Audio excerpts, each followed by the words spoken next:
Welcome back to TheChowTimePod. It's your host, Red. I got a video today from Sir Genius. Brand new channel. He had 0 subs when I first got to him. I gave him 2 subs, one for my main channel and one for my sub channels. And I appreciate young men. I don't even know if this man is young or not. I just appreciate men in general coming in, creating content on this subject and on this space and helping reach more people, more men, more lives. This is the great thing about YouTube and the internet, I guess, is you get to share so many ideas, you get to teach people some things, and it's all free. It's free knowledge. You know, you don't have to take everything that everybody says. You take what you need, you take what's applicable to you, right? So please subscribe down below. I really appreciate that. And let's get to that chow. It's chow time. Ever heard of the Passport Brothers and Sisters movement? It's causing quite the stir, but why? Well, let's peel back the layers and delve into this intriguing social phenomenon. At the heart of it all, we have the Passport Bros, a group of men, primarily from Western countries, who've decided to look beyond their borders for romantic partners. These men, disenchanted with the dating scene in their home countries, have packed their passports and ventured into countries like the Philippines and Thailand. Their mission? To find more compatible partners, often leading to marriage and starting families. That's exactly what it is. Trying to find more compatible partners that could lead to marriage and a family. That's a good definition of it. Now, this wouldn't be a hot topic without a fair share of controversy, right? Yep. Enter the Western women. They've not taken too kindly to this trend. Accusations fly thick and fast with claims that these men are exploiting women who can barely speak English, taking advantage of their vulnerability. Oh yeah, I'm thinking fast. In a fascinating twist, these Western women, while berating these men, also express their displeasure when these very men find love in foreign lands. It's a curious dichotomy, isn't it? They assert that they don't want these men, but then the question arises. Why the outrage when these men find happiness elsewhere? But wait, there's more. To counter the Passport Brothers movement, we have the Passport Sisters. These women, much like their male counterparts, claim to find love overseas. But there's a catch. While the Passport Brothers proudly display evidence of their successful romantic endeavors through pictures and YouTube videos, the Passport Sisters are yet to produce any tangible proof. Interestingly, many of these passports... Okay, I will admit there are some women that go to like South Korea and like Thailand and stuff and find good men. And they're willing to date down in a sense. There are some women like that. They're just rare and few in between for us to really talk about. And them going to like South Korea is them going, they're still hypergamous in a sense. Because a lot of South Koreans are decently wealthy. But there is a woman that went to Thailand and, you know, married a Thai man. And they live a wonderful life. I actually watch her content sometimes. And it's good. It's nothing wrong with it. I don't think Passport Sister can't be a thing. It's just nearly impossible. It's just how Western women view relationships and how hypergamous women are in general. Sisters reportedly travel to countries like Jamaica, but not necessarily for love. Despite this, Western women seem to turn a blind eye to these escapades. So, there's a lot to unpack here. Let's dive into the debate. First, consider the Passport Brothers. Why do they seek love overseas? Why do we? Let's delve into the Passport Brothers' perspective. These are men who are driven by a quest for compatibility, a desire to find a partner who shares their values, their dreams, and their way of life. They found their match not in their backyard but thousands of miles away, across oceans and continents. Take a moment to think about it. Isn't love about finding that one person who understands you, who accepts you for who you are and who you can build a life with?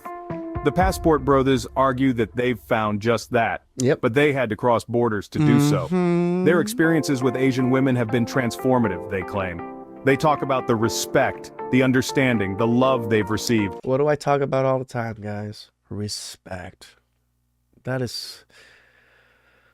Oh my God. I don't think Western men have really fully experienced a respectful woman. I really don't think that is the case, because I haven't really met that very many respectable or respectful women in my own fucking dating life. So They speak of connections deeper than language, bonds that transcend cultural differences. They share stories of women who, despite not being fluent in English, Dude, this should be like an ad for Passport Bros. Shout outs to you, Mr. Genius or Sir Genius. I think this is a really good, well put together video. communicate affection, care, and commitment in a language that needs no translation, the language of the heart. And it's not just about finding love, it's about building families, creating homes. Many Passport Bros have chosen to start families abroad, nurturing relationships that are not just about two people, but about two cultures coming together. They've embraced a new way of life, a new family dynamic, and they argue that it's made them happier, more fulfilled. But let's not forget, every coin has two sides. Damn right it does. The Passport Bros' pursuit of love and happiness abroad has not been without controversy. Their choices have stirred the pot, and they've found themselves at the center of a heated debate.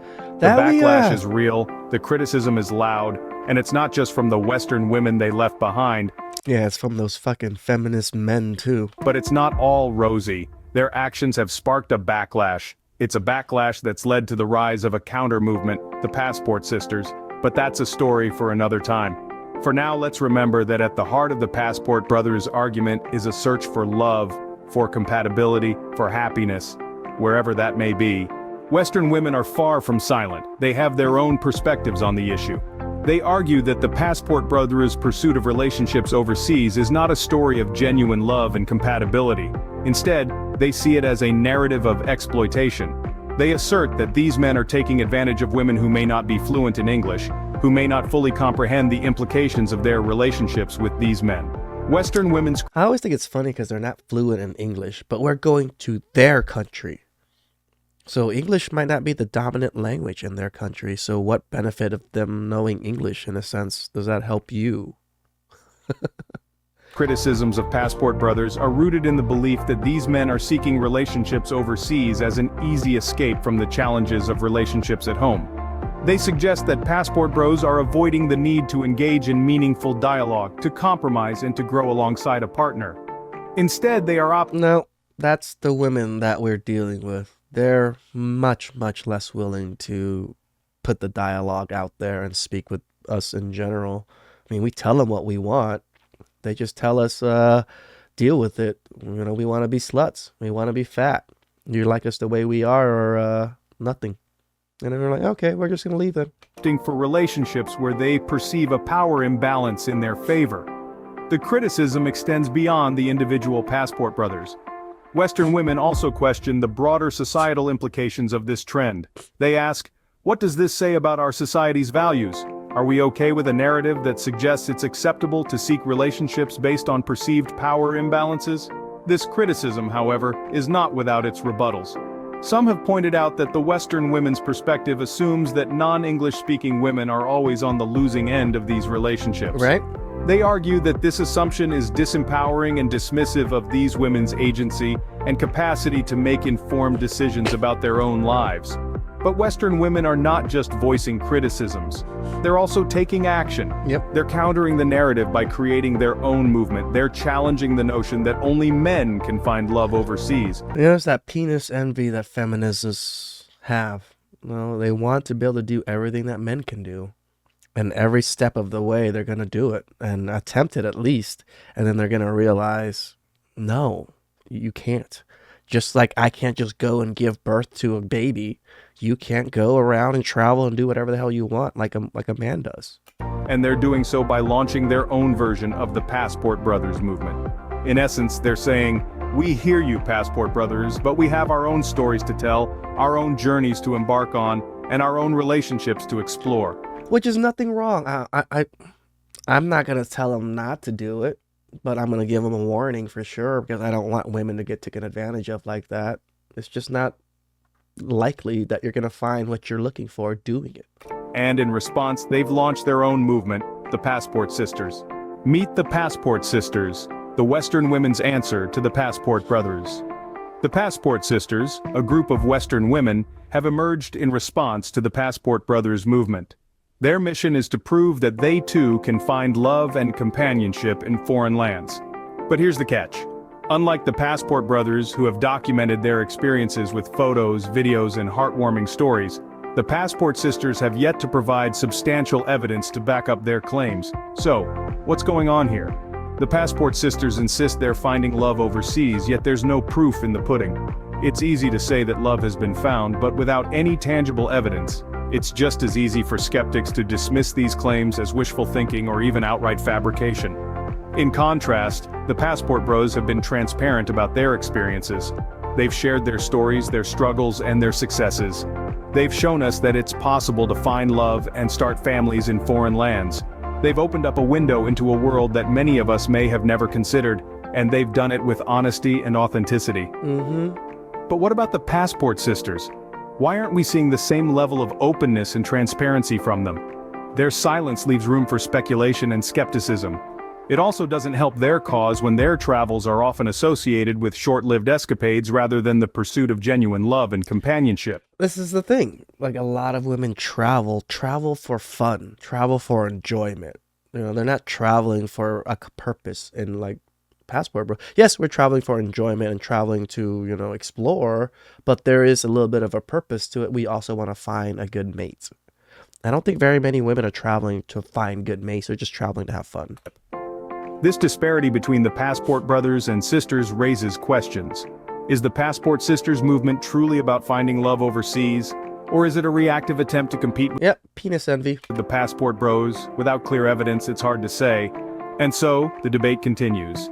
The Passport Bros and Sisters are locked in a tug-of-war of narratives and experiences. Each side claims to have the upper hand, but only one side has shown us the receipts. So, we have two sides of a hot debate. Who's in the right? This debate is complex, with valid points on each side. We've journeyed through the perspectives of both the Passport Bros and the Western women, and it's clear that this issue is far from black and white. On one hand, the Passport Bros argue that they're merely seeking compatibility and happiness in their relationships. They claim to find these in countries like the Philippines and Thailand, where cultural values and relationship norms may differ. They've shown proof of successful relationships and families, validating their journey for love. Contrarily, Western I mean, we see it all the time. I feature it all the time. There's plenty of Passport Bros that are very successful in this endeavor, in a sense. There's a lot of Passport Bros with beautiful, gorgeous wives that take care of them, that are very cooperative, very, you know,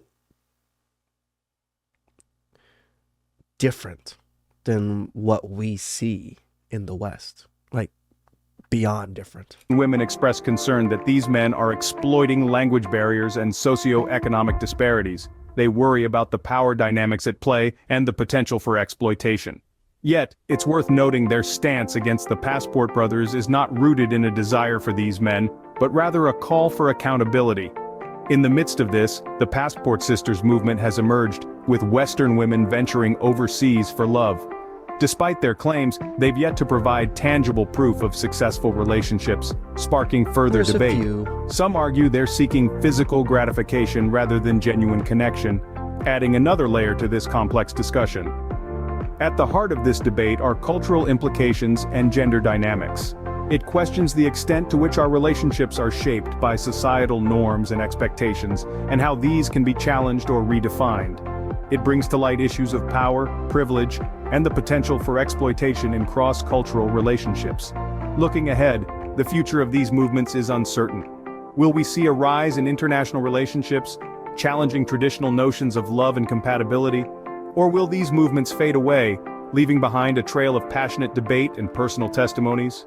In the end, it's about individual choices and their broader impacts. Ooh, that was some actually really good chow. I love his explanation on both sides. He didn't seem like he really sided with one or anything. He was just putting out the facts that there is a lot more proof and a lot more tangible data from the Passport Bros side than it is on the Passport Sis side. Shout outs again to Sir Genius. Like, I like your method of video. I like the commentary. I don't even think it's your real voice. I think you're using AI, which, hey, do what you need to do, bro. I think you're doing wonderful. I'm surprised you haven't had that very many views and no subs. You have like 11 videos out. But I'm your first 2 subs. Congrats and keep going, dude. And I hope you become successful. So please subscribe down below. I really appreciate that. And I'll catch you guys next time. Ciao.